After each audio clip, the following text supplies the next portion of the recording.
Hello, friends. This is Dave Hurwitz, executive editor at ClassicsToday.com, here with the next in our endless series of everything about conductors, lists and lists and lists of conductors for all kinds of reasons, and we get to have such a good time with them. So last time, in our last episode, if you didn't see it, we did the Venerable Conductors Challenge. That is, the conductors who, as my grandmother would say, had one foot in the grave and another on a banana peel. That was Grandma. She was a character after she hit 100. Anyway, it was an interesting challenge because the point was to decide, were they specialists? Are they generalists? Or should they have a place in the top 20? So now we've done, about 60 of the top 20? We've really got a very well-packed top 20. And today we're doing the recently deceased conductor challenge, because one of the wonderful things about the world of classical music is that, most artists keep playing until they drop, especially if they're conductors. They just keep going until they're practically, as you know, gone, deceased. And usually they work till the very, very, very, very end. And so they are always dropping off like flies. Some of them sooner than others, but, for some reason they tend to live to a ripe old age, and they just keep going. And so we have a nice crop of recently dead conductors. Let's say they go back about a decade and a half. I figure that's a good period. And it's really, I was making this list and it was kind of astonishing how many of them, sort of kick the bucket, with such regularity. There's a good rate of turnover in the world of conductors. That's probably why we have so many. So anyway, this is the recently deceased conductor challenge. Are they generalists? Are they specialists? Or do they belong in the top 20? And if they do belong in the top 20, who would you replace? Who would you take out? Because, we could only have 40 in the top 20, as you know. And so you can't stick them in without taking somebody out. And that's up to you. So here we go. You ready? The recently deceased conductor challenge beginneth with Mariss Jansons. Yes. Now, Mariss Jansons was enormously popular, and I can't help but wonder if he was popular or so highly regarded because at that point there was so little competition. Because personally, I think he was a talented guy. He did really good Shostakovich. He did some decent contemporary things. He started out doing that lovely Tchaikovsky cycle with the Oslo Philharmonic, but then he got rather ordinary and sort of stayed rather ordinary, in my view anyway. But there you have it. You may disagree. So was he a specialist? Was he a generalist? I don't really know. I really don't. And I guess he was kind of a generalist, but it's up to you to tell me. And do you think he belongs to the top 20? Because some of you put him in the comments and were jumping up and down about Mariss Jansons. And I really was scratching my head going given the lists that we had so far, really? Really, really, really? You tell me. Next, Lorin Maazel. Now there's a guy. First of all, he made tons of records. Tons and tons and tons and tons of records over 50 years. Second of all, he recorded for everybody. He recorded for Deutsche Grammophon, he recorded for Sony, he recorded for RCA, he recorded for Telart, he recorded for Decca. He had just about every major position it was possible to have in the world of music. And yet he was always playing second fiddle to somebody else because he was weird. He was interpretively weird. There was a coldness to his interpretations, a calculation that some people, I think, found off-putting. It's quite audible in his performances. He had a superb technique. He was one of the greatest conductors technically that ever lived. Watching him was fabulous. He never missed a cue. He had the whole work in his hands. He was absolutely a genius, but almost in a mechanical kind of way, almost machine-like. And that, I think, people sensed. But he made, oh my goodness, boxes and boxes and boxes of records. There's a new one coming out shortly, Maazel, his Cleveland years on Sony as opposed to Decca. Hopefully remastered because some of those things just sounded atrocious. But we'll get a chance to hear or reevaluate that aspect of his legacy. In the meantime, as a recently deceased person, we get to decide, was he a generalist? Was he a specialist? Was he one of the top 20? It's up to you to tell me. And, who's the next one? Michael Gielen. Michael Gielen was a really wonderful conductor, especially in contemporary music, Second Viennese School, Mahler and Bruckner, and all the cranky German people. And he never met something that was so ugly that he couldn't love it. Remember, they would say, the baby had a face only a mother could love. Well, Michael Gielen was kind of the mother, the mother of conductors. Everything that avant-garde composers turned out, no matter how hideous, he loved it. And he was totally into music that expressed nihilistic despair and misery and ugliness and horror and all that stuff. Oh, he was just marvelous.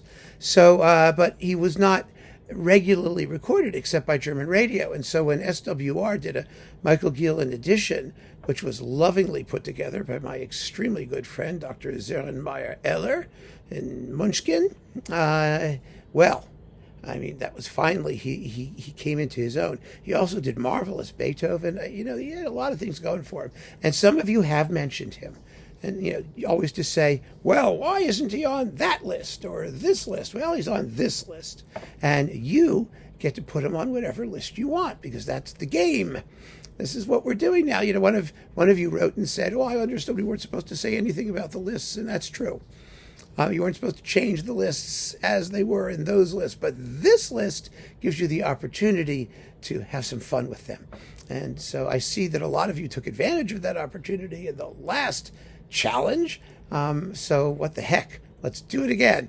After Michael Gielen, Richard Hickox died way too young. He died, I think, while conducting, actually. It was a very, very sudden and shocking death. I felt terrible about it because he was very talented, although he was in the middle of a terrible Vaughan Williams symphony cycle. But he did a lot of wonderful things, mostly for Chandos, also some for EMI. He was an English music specialist, but also a choral music guy. Remember his Haydn Mass edition and some of the other things like that. So I think there's a lot to talk about there, and he had an interesting niche. So go for it. Let me know where you think he stands. And staying in the old UK, good old UK, Neville Marriner. So many of you people have mentioned Neville Marriner as one of the top 20. Well, I've said before, just because you make a lot of records, that doesn't mean you get an instant slot in the top 20. He did a lot of records. He did a lot of very good records. He was very good at Baroque and classical music. He built the Academy of St. Martin in the Fields to a world-class ensemble. But interpretively, he was not particularly characterful. He just wasn't. I mean, when he had large orchestras, or when he ventured into the romantic repertoire, it was with really variable results. I mean, his Stuttgart recordings that showed up on Capriccio, they are really, really mediocre. Some are better than others, but mostly pretty mediocre. He did a dreadful Beethoven cycle for Philips. He did a Spiggy tone poems that was about the most awful thing anybody ever attempted, with a grossly inflated Academy of St. Martin in the Fields. I mean, it was strange. When he came to take over the Minnesota Orchestra, he wasn't very successful. He really wasn't, as in front of a large standard orchestra. And he came from the London Symphony Orchestra. He knew what it entailed. It just wasn't his character. But on the other hand, he made reams of best-selling recordings. It was wonderful in late Baroque and early classical repertoire. He really was. And he carved out a niche for himself there. So you might say he's a specialist. I don't know, because he did a lot of music within that period that was quite unusual and new and fresh. So he didn't just stick to the same, 5 things. He didn't just do the Four Seasons and the, Handel water music 400 times. I mean, he did do them 400 times, but he did a lot of other stuff besides. And he was a very good choral conductor, and he did beautiful things with a chorus and orchestra. So, it's up to you to tell me, but Neville Marriner is on a list. He may not be on the list you wanted him to be on, but he's on a list. After Neville Marriner, Paavo Berglund. Well, he was Finnish. He did 400 Sibelius cycles, but he also did some other things that were quite fabulous. I mean, he did terrific Shostakovich. He did wonderful Vaughan Williams. It was kind of interesting. He did a lot of other things. And I think that he was an exciting conductor. He did terrible Carl Nielsen, awful Nielsen cycle on RCA. But, he did a really fine Smetana Mavlast and conducted some very nice concerti with Ida Hendel and others. So I think that there's something worth looking at there. And there was a Paavo Berglund box that came out recently enough that we were able to look at sort of the range of what he did, and you can tell me where he slots in. But he was an important voice, a major voice, especially in establishing Sibelius's Kullervo and other unusual works by that composer. So, yeah! And then there are the Finlandia things he did of other interesting Finnish composers. There's something worth looking at there. Recently also, I think 2012 actually, only a little more than 10 years ago, it seems like it was just yesterday. Some of these things, they seem so quick. Wolfgang Sawallisch. Wolfgang Sawallisch made also tons of records. He made tons of records for Philips, now Decca. He made tons of records for EMI. He was a major opera conductor, especially in Wagner and Strauss. He made some legendary recordings of both of those composers. And he was also a wonderful, wonderful leader, accompanist, a pianist of real distinction. He did Bruckner for Orfeo. We just talked about his marvelous Bruckner 5. But on the other hand, when it comes to the top 20, he could be very Kapellmeisterish, in other words, very workaday. He was never less than musical, but also very seldom exciting. Some of his Philadelphia recordings were lovely, others were just a snooze fest. And you're going to tell me how it all shakes down and adds up. Really a very, very broad recorded legacy, though. And after Sawallisch, well, Andrew Davis. Andrew Davis was one of those guys who didn't really come into his own until much later in his life. He was around. He had the Toronto Symphony for ages. He did a whole Dvorak Symphony cycle that's one of the dullest things ever. He was always, he did like Fauré and Duruflé Requiems. The Duruflé is fantastic. It's the reference recording. The Fauré, not so much. He was very erratic and somewhat diffident as an interpreter. He wasn't all that thrilling. But later, when he returned to the UK and started focusing on English music, he had done some Elgar symphonies previously, I believe, for Lyrita. But afterwards, he started doing all of that stuff for Teldec in really, really beautiful sound was the BBC Symphony and some other London orchestras like that. And he did all the British hits. He did Elgar and Delius and, Britain and he did some of everything. He dabbled all over the place, but they were beautiful records. They were all boxed up in a series called The English Line. And then at the end of his life, things got really interesting. Well, he did like a series of Holst things that wasn't very successful. But then he started doing Charles Ives in Australia, and it was pretty damn successful. Really, really interesting. I started to take an interest in him again because he started to sound kind of not the usual, same old. And so I'm interested to see where he shakes out, what the final word is on his career, because he surfaced and submerged and surfaced and submerged. He's like one of those guys in the carnival games where you're throwing apples at or balls at the thing to make the guy fall in the tank, and you get a prize if he falls in the tank. But he always got back up. He always bobbed to the surface. So let's see if he bobs to the surface one last time. Next, Kurt Masur. Sort of the acme of the East German Kapellmeister type. I mean, I was here in New York through his entire New York Philharmonic tenure. He had the orchestra playing beautifully. He could not program a season to save his life. I mean, he was the dull as ditch water as a programmer. Sometimes he could be very, very good. He was pretty good in Russian music, and music where the noise and bombast sort of takes care of itself. But in the standard German repertoire, like Bruckner and Wada, he could be excruciatingly dull and ordinary. But he made lots of records, lots and lots of records, and some of them are very fine. So, like with all these people, some of them are very fine. I don't think he's top 20 material. Maybe you do. I don't know. I don't think a lot of people are going to come out with that one. But he may belong in some, other world. And I am curious to see whether you think he's a generalist or a specialist based on his discography. I mean, because there have been some recent Court Masur boxes, and like the big Teldec or Warner box. So we have the ability to appraise his work generally. And also his Mendelssohn on Brilliant Classics and things like that, that's been standard. And his Liszt tone poems for EMI with the Gewandhaus, which are really the best ones out there. There's stuff there, not to be lightly dismissed. And then a recent passing, Yuri Temirkanov, or Temirkanov, however you want to pronounce it.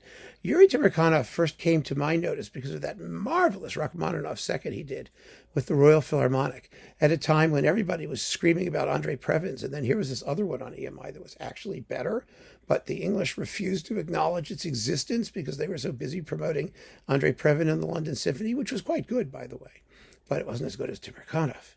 It was not. And then he wound up making a pile of records of Russian music for RCA, and sometimes with the New York Philharmonic, sometimes with English orchestras, and some of those were very exciting. And then he got St. Petersburg, and he did some Shostakovich symphonies, really did some fine work. He was a guy who I actually think was better on disc than he was live, because live he always made cuts. He played with things and tinkered with things in a way that was really just, I don't know why he did it. It wasn't for the audience. Maybe he was impatient. And I heard he tippled a little bit. I don't know if that's true, but it may have been. However it is, he left us recently, and so there he is. His reputation is yours for the judging. And after Yuri Temirkanov, Libor Pešek. Libor Pešek, I think, was a terrific conductor, personally. His discography was a little bit hard to get your fingers on. He did a lot of Czech music. He did that Dvorak cycle between the Czech Philharmonic and the Royal Liverpool Philharmonic on Virgin, where the Royal Liverpool Philharmonic mostly sounded better, perhaps for sonic reasons, but there was a lot of interesting music in there. And he did that series of Suk orchestral works that was absolutely marvelous. And on Supraphon, he was known as about something of a generalist. He did a great Bruckner Seventh. He did Debussy and Ravel. He did much more than just the same old for his local market, where he was more than just, your average Czech conductor guy. And I think that stuff has stood up the test of time very, very well. So I'm awfully curious to know how you feel about it. It'll be interesting. And last but not least, Gennady Rozhdestvensky. Yeah. Oh, boy, did he make a lot of records. I mean, we've got a Shostakovich cycle. We've got a Nielsen cycle. He did all the Vaughan Williams symphonies. He did all the Bruckner symphonies. Most of that stuff was on Melodia, but it wasn't hard to find here in the West for quite a number of years. He was noteworthy for doing things strangely slowly, quite often, in tandem with his wife, Victoria Postnikova, who was as slow as he was. And sometimes it worked and sometimes it didn't. He was not a slow conductor when it came to like Shostakovich. Some things he actually was pretty perky dealing with, but other times he was measured and heavy, let us just say. But I don't know. Some of it sounded really, really powerful and still does. We just did a conversation in the Random Reviews from the Overflow Room where we talked about his very interesting Nielsen cycle, which, despite the measured tempi, is really powerful and very, very interesting and different from everybody else's out there. So he was a force to be reckoned with, and now his legacy is ours for the reckoning. Oh, and there's also that terrific Rachmaninoff Second Symphony that he did on IMP, where he takes all the exposition repeats. It lasts like 7 hours. It's terrific. So yeah. There you have it. There's like 1, 2, 3, 4, 5, 6, 7, 8, 9, 10, 11, 12, 13 did I do? 1, 2, 3, 4, 5, 6, 7, 8, 9, 10, 12. Yeah, it's a dozen. That's what I figured. And there were many more who were, they're just dropping like flies outside of that list. But that was the list of, I think, sort of noteworthy people whose reputations are ready to be sifted and slotted and stuffed into a list, aside from the recently deceased list. So stuff away, folks. I'm looking forward to your opinions. And keep on listening. Thanks for joining me. Take care.